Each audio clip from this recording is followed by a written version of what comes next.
Boa noite, igreja. Paz e graça do nosso Senhor Jesus Cristo. Nós estamos numa série de mensagens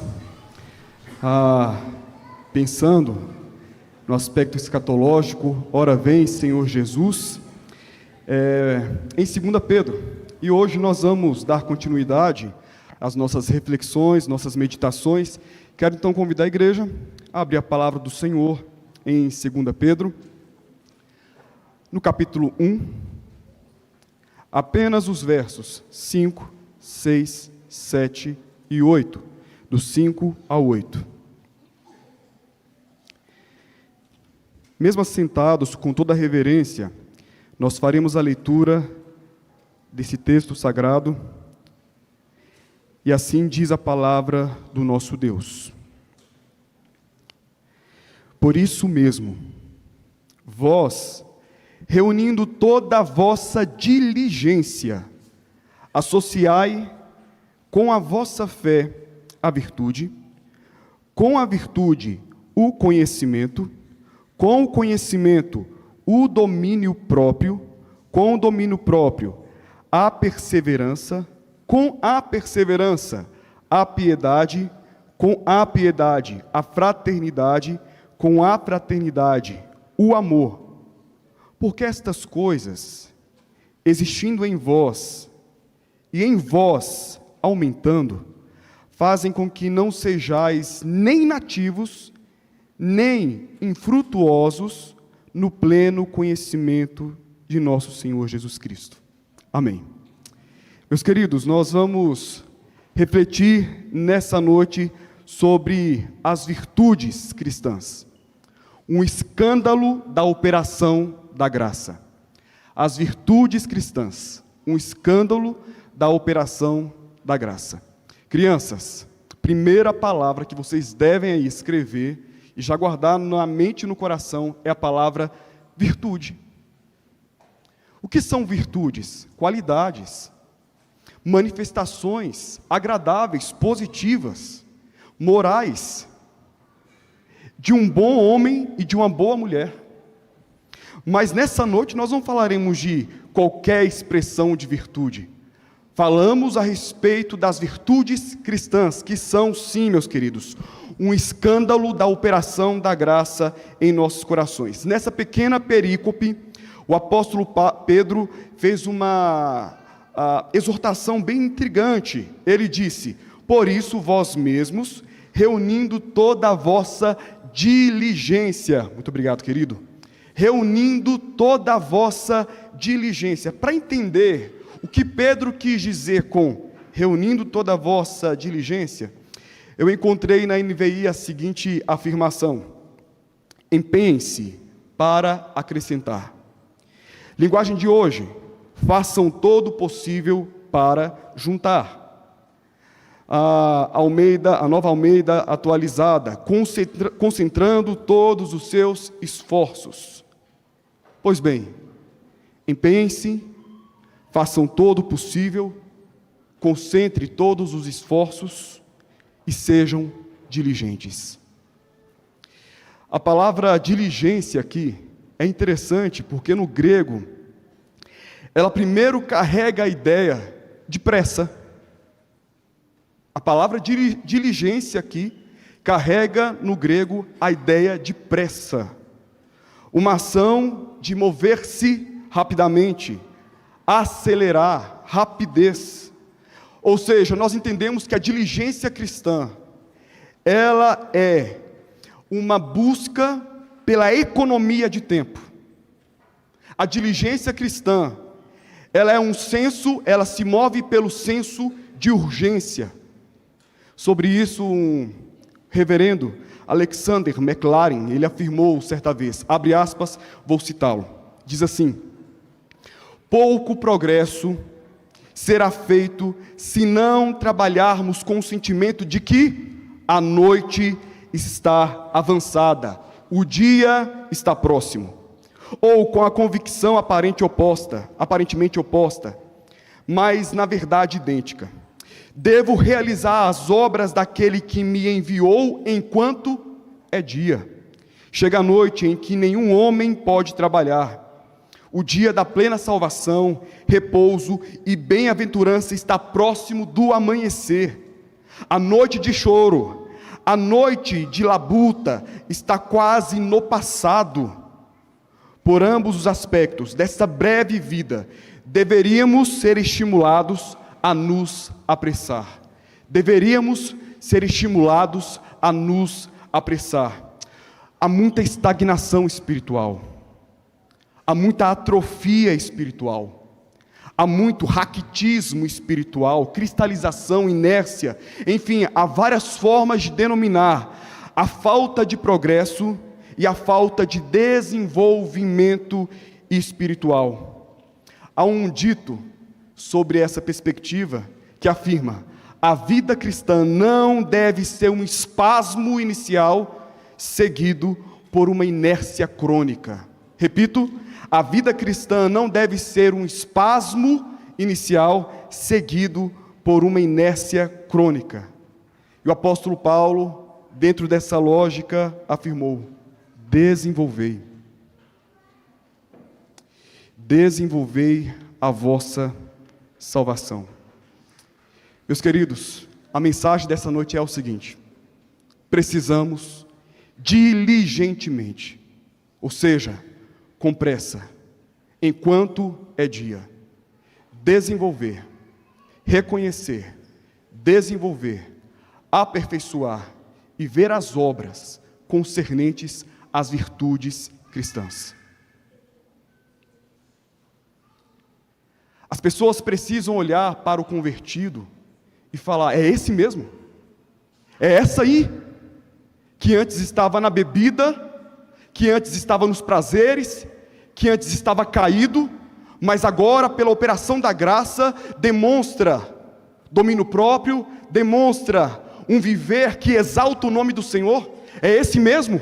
É essa mesmo que antes estava em adultério, agora foi transformado? É esse mesmo, é essa mesma que antes estava vivendo a vida em desobediência, agora obedece, agora está transformado? As virtudes cristãs devem sim apontar para uma realidade interna, aquilo que Deus está fazendo em nós. Por isso as virtudes, de certa forma, são escandalosas para o mundo. É um escândalo social e espiritual, porque as pessoas começam a perceber aquilo que Deus está fazendo em mim e em você. Porque o Diego antes do Evangelho é mais um na mortandade da humanidade. Você antes do Evangelho é mais um morto agindo como morto com obras da carne. Agora, eu e você, depois do Evangelho, ou seja, depois da ação de Jesus, nós somos um escândalo vivo para esse mundo.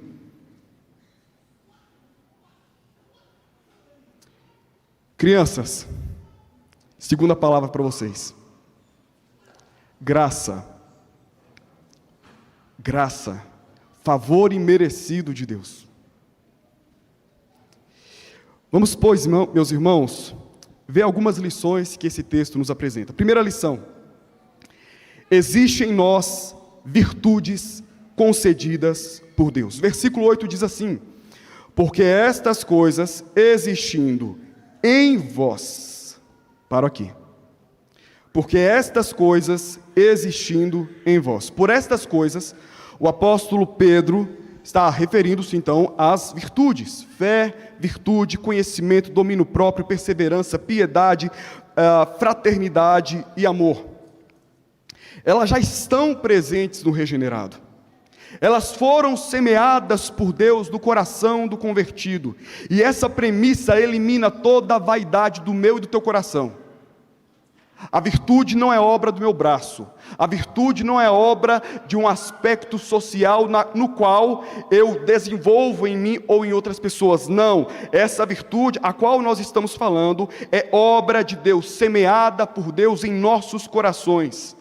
Elimina, portanto, qualquer vaidade. E a própria confissão de fé, no capítulo 6, no parágrafo 4, diz: ficamos totalmente indispostos, adversos a todo bem e inteiramente inclinados a todo mal. Acha mesmo que podemos produzir algo de bom?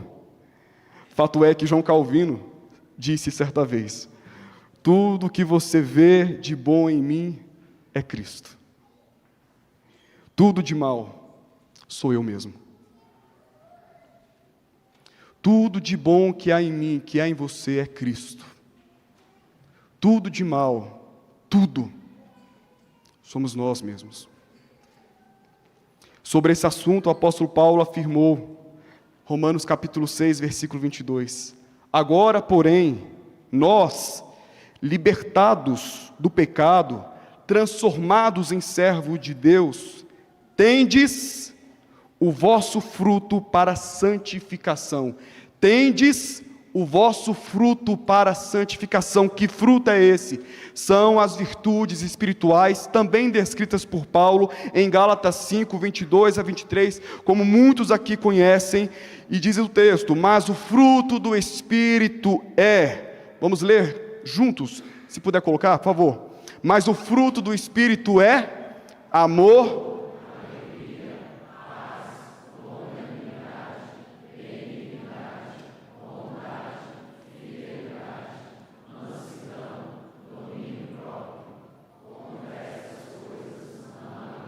amém. Essas são as virtudes dos céus, semeadas em nossos corações, em nossas vidas. Nós entendemos isso. Porém, Pedro, naquela época, estava rebatendo, pregando contra heresias que se levantavam no meio do povo de Deus. E um movimento chamado protognosticismo, ensinava que a salvação era por meio do conhecimento. E não somente isso, a ênfase desse movimento herético era que o mais importante era a alma, a mente, e não o corpo. Consequentemente, as pessoas caíam em libertinagem, imoralidade sexual, faziam várias coisas erradas. E esse pensamento entrando dentro da igreja poderia criar cristãos que acham que é comum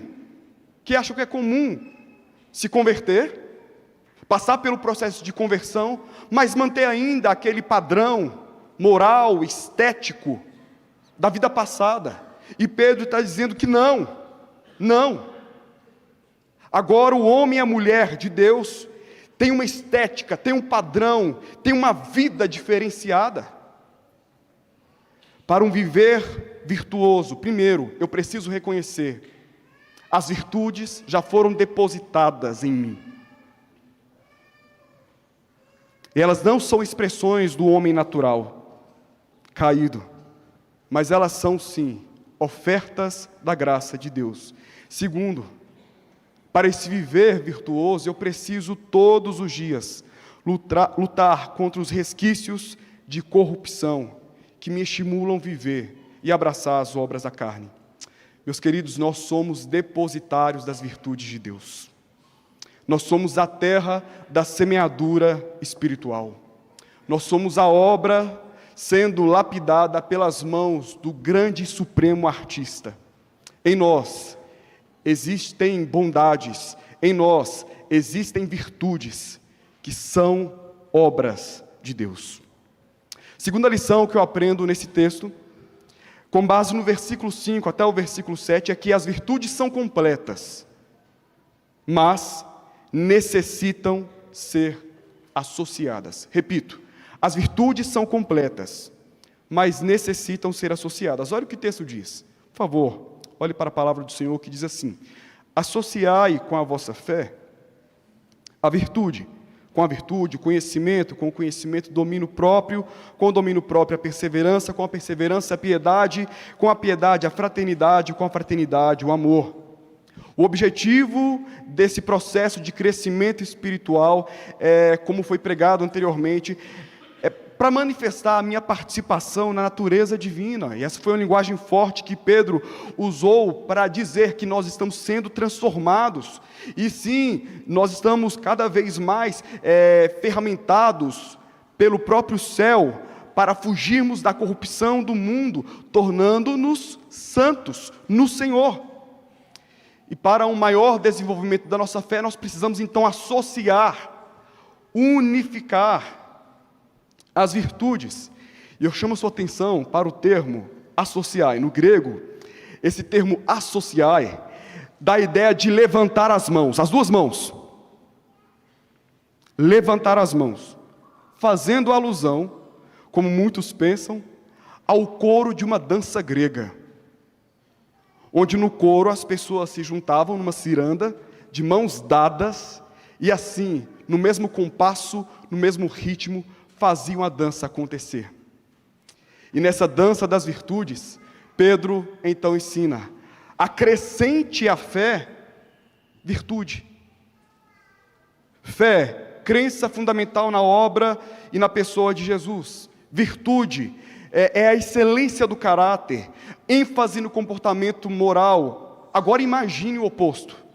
O que é uma fé sem virtude?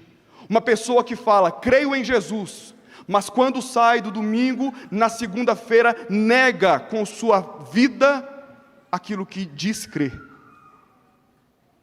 É uma anomalia. Pedro diz, acrescente à virtude conhecimento. Conhecimento aqui, gnosis, é o conhecimento das verdades da fé. Imagina alguém que moralmente, esteticamente, socialmente, apresenta-se como alguém correto, mas quando você vai e conversa com essa pessoa, parece que ela é oca, vazia do conhecimento. Acrescente à virtude conhecimento. Isso faz parte da dança das virtudes. Pedro continua afirmando, acrescente ao conhecimento domínio próprio. Imagine o que é conhecimento sem domínio próprio, que anomalia é essa? Imagine o que é domínio próprio sem perseverança, por isso Pedro diz, acrescente ao domínio próprio perseverança. Imagine o que é a perseverança sem a piedade. Imagine o que é piedade sem fraternidade. E nós temos um modelo muito claro na Bíblia, quando fala a respeito de homens que aparentemente piedosos, aparentemente tementes a Deus, aparentemente muito formatados pela sua religião e cultura religiosa, que iam para o templo e que deixaram de lado aquele que estava caído no chão, o velho e bom samaritano. Nessa parábola nós aprendemos que um homem parou para ajudar. Nessa parábola aprendemos que um homem parou para ajudar. Ele que não era levita, ele que não era sacerdote. É isso que eu percebo quando Pedro fala, acrescente a piedade, a fraternidade. Piedosos precisam olhar para o próximo. Acrescente a fraternidade, o amor. Imagine o que é a fraternidade sem amor. Uma monstrificação, uma anomalia religiosa. É necessário, então, associar as virtudes umas às outras. E o desenvolvimento pleno e saudável da nossa espiritualidade está aqui, nessa associação. Terceira lição que eu aprendo nesse texto. No versículo 8 diz assim, porque estas coisas, existindo em vós e em vós aumentando. E em vós aumentando. Note que Pedro fala aqui a respeito de uma ampliação das virtudes cristãs. Ele fala de uma ampliação das virtudes. E o termo que aumentando, numa primeira leitura, pode tanto trazer a ideia de um aumento qualitativo, como um aumento quantitativo. A Bíblia fala desse aumento qualitativo das virtudes. Por exemplo, a Bíblia fala a respeito de fé, uma fé que está em crescimento, uma fé que está em desenvolvimento, uma fé que cada dia mais robusta, cada dia mais forte e firmada. Por exemplo, 2 Tessalonicenses 1, versículo 3, fala de uma fé crescente. Fala também de uma fé, ou melhor, fala também de um amor que está em progresso, que está em desenvolvimento em nós. Hoje eu amo mais que amei ontem. Amanhã amarei mais que amo hoje. E assim o amor em nós está sendo aperfeiçoado, como eu vejo em 1 João capítulo 4, versículo 17. Então sim, eu encontro alguns textos bíblicos que falam a respeito de um aumento qualitativo das virtudes em nós. Mas o que encontramos aqui em Pedro, e certamente era o sentido pretendido por ele, é de falar de um aumento quantitativo das virtudes. Veja, nós lemos aqui em Pedro uma pequena lista de virtudes cristãs. Lá em Gálatas, foi lido também, nós lemos uma pequena lista de virtudes que são, na verdade, manifestações do fruto do Espírito. Nós lemos também em 1 Timóteo, capítulo 6, versículo 11, um pequeno texto, também virtudes que o homem de Deus, a mulher de Deus deve ter. As listas dessas virtudes não são exaustivas. Elas são apenas demonstrativas, amostragens de uma riqueza que Deus, através de seu Filho, dispensa sobre mim e sobre você. Certamente o que Pedro está afirmando é que o regenerado, eu, você, nós, de glória em glória, de graça em graça, dia após dia, sendo conformados à imagem de Jesus, vamos então manifestando em nosso ser, em nosso viver, várias virtudes desse Jesus, sinal da presença dele em nossa vida. A questão de abundar aqui implica em um crescimento cristão e uma plenitude do Espírito em nós. O cristão é aquele que sim manifesta virtudes e essas estão cada vez mais brotando em seus corações.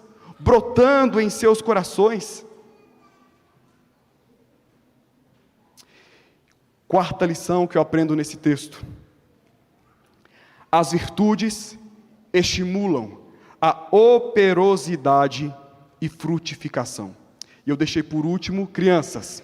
Agora, vocês podem tanto desenhar uma árvore com frutos, que demonstra a frutificação que o homem, que a mulher que está no Senhor vive nesse mundo, e também podem agora escrever a palavra, essa palavra é mais difícil, tá? Vamos lá. Operosidade. Vamos lá, crianças? Pode desenhar uma árvore e escrever a palavra operosidade. As virtudes, meus queridos irmãos, estimulam a operosidade e a frutificação. Olha que o versículo 8 continua dizendo: fazem com que não sejais nem inativos, nem infrutuosos no pleno conhecimento de nosso Senhor Jesus Cristo. As virtudes, se compreendermos bem, devidamente, elas são em nós o caráter de Cristo sendo esculpido. As virtudes nos estimulam ao trabalho, à operosidade. As virtudes nos estimulam, então, à frutificação, produtividade, pois elas são resultado de um maior conhecimento de Jesus. O oposto. Uma pessoa que não trabalha, que não se esmera, que não se entrega, que não se gasta no reino, tem um menor conhecimento a respeito de Jesus. O trabalho, a entrega na obra do Senhor está muito vinculada ao conhecimento que eu tenho dele, da sua vida e de sua obra. Não somente isso, pensando pela perspectiva negativa, a esterilidade, o ser infrutífero, também é resultado de uma inércia em relação ao pleno conhecimento de Jesus Cristo. Conhecer Jesus fará com que as nossas virtudes sejam desenvolvidas e faz de nós homens mais operosos e frutíferos na obra do Senhor. E eu me lembro aqui de 2 textos bíblicos, na verdade de um texto específico, mas de 2 versos, onde lá em João capítulo 15, no versículo 5, eu sou levado a pensar, a refletir, afinal, sem Jesus, o que eu posso fazer? Que trabalho há para mim sem Jesus? A parte de Jesus. Em João 15 também, no versículo 2, me faz pensar, afinal, sem Jesus, o que eu posso produzir? Porque a videira cortada, ou melhor, o ramo cortado não pode produzir a parte da videira. Todos os cristãos devem ter uma vida espiritual produtiva e eficaz. Todo cristão deve ter uma vida espiritual produtiva e eficaz. Esta é uma possibilidade para todos aqueles que estão em Jesus. Todos. Produzir. Trabalhar e produzir. Essa mensagem de hoje nos conclama a uma diligência, o senso de urgência. O dia está chegando. E não dá para permanecer como estamos. Não dá para eu permanecer como eu estou. O dia está chegando. Ora vem, Senhor Jesus. E que Ele encontre a igreja dEle, a noiva dEle, os seus servos, preparados, aperfeiçoados, em crescente, quanto à vida espiritual. Os regenerados não têm tempo a perder. Antes devem empenhar-se nas associações das virtudes cristãs. Os regenerados devem desenvolver as virtudes, tendo como referência o Senhor e o seu Salvador. Os regenerados devem ser operosos e frutíferos. Nós devemos agir conforme aquilo que temos recebido da parte do nosso Deus. E o resultado disso tudo, meu querido, o resultado disso tudo é Cristo. É agir como Cristo, é relacionar com Cristo, é apontar para Cristo. O fim das virtudes não é nos fazer homens e mulheres melhorados. A virtude aponta para aquilo que o Senhor tem feito em mim e em você. E sim, será um escândalo quando as pessoas olharem para mim e para você e perceber, ele não age como agia, ele não fala como falava, ele não se relaciona como se relacionava, porque agora, de forma externa, eu estou manifestando aquilo que o Espírito Santo está fazendo em mim. Nem todo virtuoso é salvo. Nem todo virtuoso é salvo. Mas todo salvo é virtuoso. Todo homem, toda mulher é virtuoso. Homem e mulher que está no Senhor, sim, é virtuoso. Portanto, se há algum fruto em você e em mim que ainda não foi desenvolvido, que precisa desse desenvolvimento, que precisa dessa associação, que precisa de fato frutificar, não perca tempo. Olhe para o seu Senhor, olhe para aquele que semeou em você, em seu coração, frutos segundo a sua imagem, semente segundo a sua imagem, e viva uma vida virtuosa, conforme Ele mesmo estabeleceu para todos nós. Que o Senhor nos abençoe.